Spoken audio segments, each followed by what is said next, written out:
नहीं, वो आप और बात सही कह रहे हैं, लेकिन फोर्सेस कभी नहीं डरती हैं।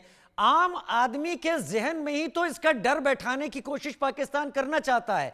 वो डर एक बार बैठा ले गया तो पाकिस्तान विन विन सिचुएशन में होगा, और वही वो करने की कोशिश कर रहा है। लेकिन पहलगाम जहां पर है उसके ठीक नीचे अनंतनाग है, बगल में शोपियां हैं, और बगल में पुलवामा है। क्या आप ये बता सकते हैं कि यहां पर जो स्लीपर सेल है, क्योंकि ये दो हॉटबेड कहे जाते हैं टेररिस्ट के, ये इलाके शोपियां और पुलवामा, गांदरबल को भी अगर मैं इसमें इंक्लूड कर लूं तो क्या वो स्लीपर सेल के जरिए इन लोगों ने एक्टिवेट होकर पहलगाम को टारगेट किया है, या आपको लगता है पाकिस्तान ने एक नई कोशिश की है पहलगाम में हमला करने की?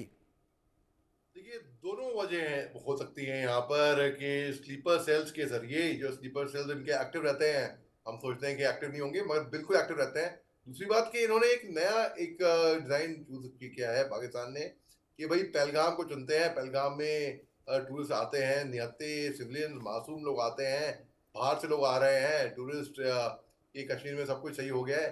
तो ये दिखाना चाह रहे हैं कि कश्मीर में सब कुछ सही नहीं हुआ है, धारा 377 हटने के बावजूद भी।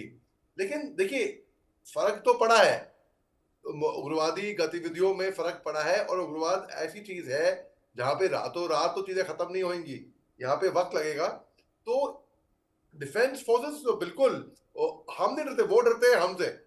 मैं सिविलियंस की बात कर रहा हूँ। सिविलियंस जो अमूमन तौर पे जो टूरिस्ट जिन्होंने बुकिंग करा रखी थी, होटल बुकिंग या ट्रैवल बुकिंग, जो जाने की का प्रोग्राम बनाए थे, वो वो बिंदास रहे। अभी फिलहाल अभी बहुत दुख से कहना पड़ा है जो हुआ है, लेकिन मुझे लगता नहीं कि अभी ये जुर्रत करेंगे आइंदा। अभी यहाँ पे क्योंकि ये जो लोग आए थे उग्रवादी, ये तो 100% गारंटी है, आप लिख के ले सकते हैं मेरे से, ये तो वापस नहीं जाएंगे वहां से। इनका इलाज वहीं पे सिक्योरिटी फोर्स कर देगी, अच्छे से कर देगी बिल्कुल। और ताकि दोबारा आइंदा किसी की जरूरत ना हो कि यहाँ पर आंख उठा के भी देखे। तो जी हाँ, तो फिर मैं कहूंगा कि ये, और अगर हम सोच रहे हैं कि पाकिस्तान सुधर जाएगा, वो कभी नहीं सुधरने वाला है। वो ऐसे का ऐसे ही रहेगा। मेरे को भी आशंका थी कि भाई हो सकता है कि अगर हिंदुस्तान की और पाकिस्तान की दोस्ती हो जाए तो बड़ा अच्छा होएगा। ना, नहीं साहब, ये भूल जाए लोग। अगर वो तस्वुर में ख्वाब देख रहे हैं कि कभी दोस्ती होएगी, ये नहीं हो सकती। क्योंकि हम अगर शांति की बात करें, ये अगर बंदूक भी लेकर आएंगे। अभी 4 दिन पहले पाकिस्तान के army chief general Asim Munir ने इतना गंदा भद्दा रिमार्क दिया है वहां पर। हिंदुस्तान के farmer deputy chief of army staff ने आकर इंटरव्यू दिया और धज्जे उड़ाई उसकी इंटरव्यू में कि भाई पाकिस्तान के आर्मी चीफ क्या बोल गए। इस तरीके से पाकिस्तान जो है कभी नासुर है, वो कभी नहीं सुधरेगा। और ये जो आतंक का जो गंदी गंदी आंखें देखकर, नापाक नजरों से हमें दिख रहे हैं, इनकी आंखें नोच जाएंगी, आप देख लेगा जी। अच्छा, मेजर शाह मेरे साथ लगातार जुड़े हुए हैं दर्शकों, और हम लगातार तस्वीरें भी आपको दिखा रहे हैं। बैसरन इलाके में आतंकवादी हमला हुआ है, एक एक करके सारी जानकारी यहां पर आपके टीवी स्क्रीन पर। अजय जांडियाल भी मेरे साथ इस वक्त जुड़ गए हैं, जैसी जानकारी मेरे सामने आ रही है। लेकिन इस बीच ये तस्वीरें आप टीवी स्क्रीन पर देख रहे हैं। अजय, एक सवाल मेरे जहन में है, और जो सवाल लोगों के भी दिमाग में आ रहा है, ऐसी भी अपुष्ट खबरें हैं अभी तक, आप कंफर्म करेंगे, क्या वहां पर गोली मारने के पहले आतंकवादियों ने लोगों से नाम पूछे? देखिए राजीव, बिल्कुल ये अनफॉर्चुनेटली हुआ है। और आपको बता दूं कि जो एक वीडियो हमारे पास है उसमें जो एक महिला है वो बता रही हैं कि उसे नाम पूछा गया, नाम पूछकर रिलीजन देखकर उसके बाद उसको गोली मारी गई।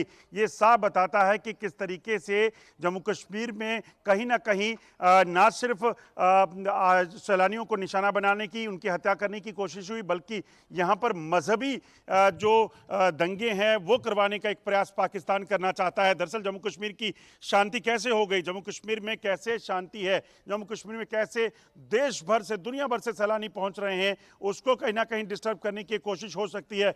हालांकि हम इसे अभी ऑफिशियल नहीं मान रहे हैं, मगर जो वीडियो है जो उस स्पॉट का है जहां पर महिला वो घूम रही है, जहां पे टेरर अटैक हुआ है, वहीं पर उस महिला ने बताया है कि वो यहां पे आए, उसने ऐसा हमें पूछा और उसके बाद गोली दाग दी। ये बताता है कि किस तरीके से जम्मू कश्मीर में कहीं ना कहीं शांति को भंग करने का एक बड़ा प्लान पाकिस्तान का जो है वो सामने आया है। मगर जम्मू कश्मीर के लोग ये बेहतर जानते हैं कि किस तरीके से आपसी भाईचारे के साथ उन्होंने आज तक जम्मू कश्मीर में रहे हैं और किस तरीके से शांति को बनाए रखा है, और इसी वजह से जम्मू कश्मीर आज तरक्की में देश के बाकी हिस्सों की तरह आगे बढ़ रहा है। और यही चीज दरअसल पाकिस्तान को रास नहीं आ रही कि जम्मू कश्मीर का युवा जो पढ़ना चाहता है, जो आगे बढ़ना चाहता है, वो दुनिया के बाकी देशों के में जाकर अपने परचम लहराना चाहता है, उन लोगों को आखिरकार कैसे वो छोड़ दे, उन लोगों को वो क्यों शांति से रहने दे। आप सही कह रहे हैं, लेकिन आप अगर ये बात कह रहे हैं उस महिला के हवाले से जो वहां पर थी और जिसने ये बात कही है, तो इसका मतलब एक ही समझ में आता है अजय, फिर इन टेररिस्ट ने पॉइंट ब्लैंक रेंज से ये शूट किए हैं लोगों को और इसीलिए शायद एक पर्यटक की मौत हो गई है।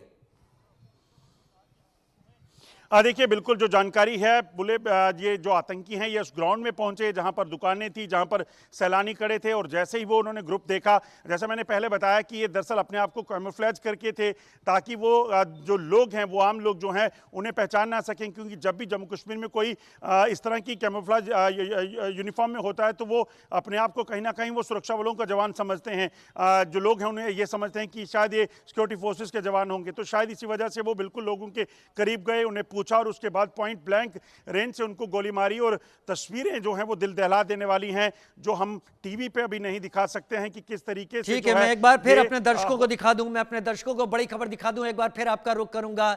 नाम पूछकर आतंकवादियों ने ये गोलियां मारी हैं, ये एक और बड़ी खबर यहां पर आ रही है। हिंदू पर्यटकों का नाम सुनते ही गोली मारी, पर्यटक जहां पर मौजूद थे, यानी अजय जांडियाल जो हमारे संवाददाता बता रहे थे, पर्यटक जहां शॉप्स के पास खरीदारी कर रहे थे, वहां पर कैमोफ्लेज ड्रेस में ये लोग पहुंचे और फिर इन्होंने लोगों से नाम पूछे, उसके बाद गोली मारी।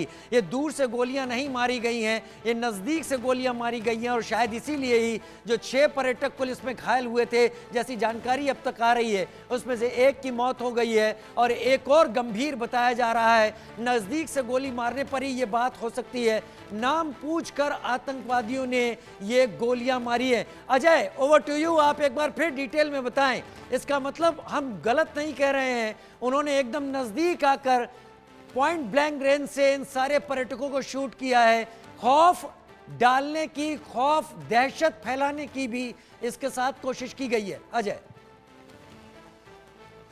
देखिए, बिल्कुल राजीव आप सही कह रहे हैं। जो तस्वीरें, जो वीडियो हम तक पहुंचे हैं, जो उन लोगों ने के बनाए गए हैं, जो लोग वहां पर उस वक्त मौजूद थे जब ये घटना को अंजाम दिया गया, उसके मुताबिक ये जो टेररिस्ट थे वो वहां पे पहुंचे, वो बड़े ही क्लोज उनके टूरिस्ट के पास पहुंचे और उसके बाद उन्होंने उनके नाम पूछे और उसके बाद उन पर क्लोज रेंज से उन पर फायरिंग कर दी, जिसमें वो गंभीर रूप से जख्मी हो गए।